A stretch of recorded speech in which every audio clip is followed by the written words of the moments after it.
তাহলে একটা জিনিস মনে রাখতে হবে, যখন কোনো ব্যক্তি মৃত্যুবরণ করার অপূর্ব মুহূর্তে যদি আপনার সাথে সাথে যদি বলে দেয়, তাহলে রাসূল সাল্লাল্লাহু আলাইহি ওয়াসাল্লাম বলছেন ফাইন্নি করিব, আল্লাহ বলেন হে নবী, আমার বান্দারা যারা আপনাকে আমার ব্যাপারে জিজ্ঞাসা করে আপনি বলুন আমি তাদের খুবই নিকটে, মাধ্যম লাগবে, যা রাসূল সাল্লাল্লাহু আলাইহি ওয়াসাল্লাম বলেন। عن ابي هريره رضي الله عنه قال قال رسول الله صلى الله عليه وسلم ان الله طيب لا يقبل الا طيبا।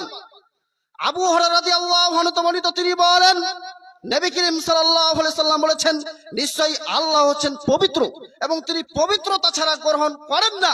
ওয়া আল্লাহ আমারাল মুমিনিন বিমা আমারা বিহিল মুরসালিন, এবং আল্লাহর নবী বলেন পৃথিবীর মুমিন বান্দাদেরকে যা আদেশ করেছেন নবী রাসূলগণকে তা আদেশ করেছেন।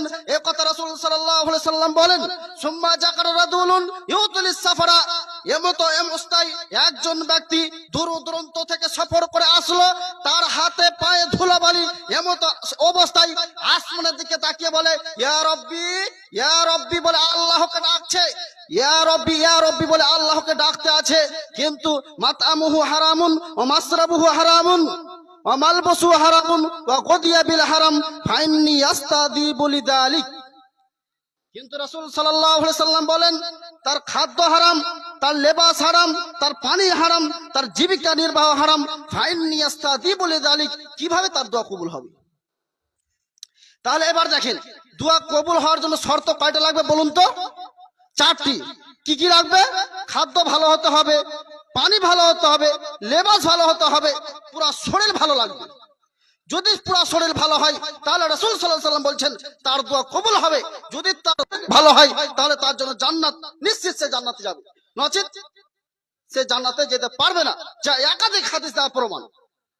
عن ابي هريره رضي الله عنه قال قال رسول الله صلى الله عليه وسلم, আবু হুরায়রা রাদিয়াল্লাহু আনহু বর্ণিত, তিনি বলেন নবী করিম সাল্লাল্লাহু আলাইহি ওয়াসাল্লাম বলেছেন লা ইয়াদখুলুল জান্নাতা, ওই ব্যক্তি জান্নাতে প্রবেশ করতে পারবে না যে দেহের মধ্যে যে দেহে রক্ত মাংস হারাম দ্বারা পালিত হয়, গঠন হয়, ওই দেহ জান্নাতে যাবে না।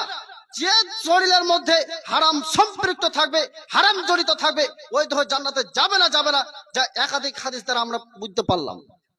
তাহলে এবার জান্নাতে দোয়া চাওয়ার মাধ্যম হবে কখন, আমরা দোয়া চাইবো কখন, এই জিনিসটা বুঝতে হবে আমাদেরকে। আমরা দোয়া চাইবো কখন?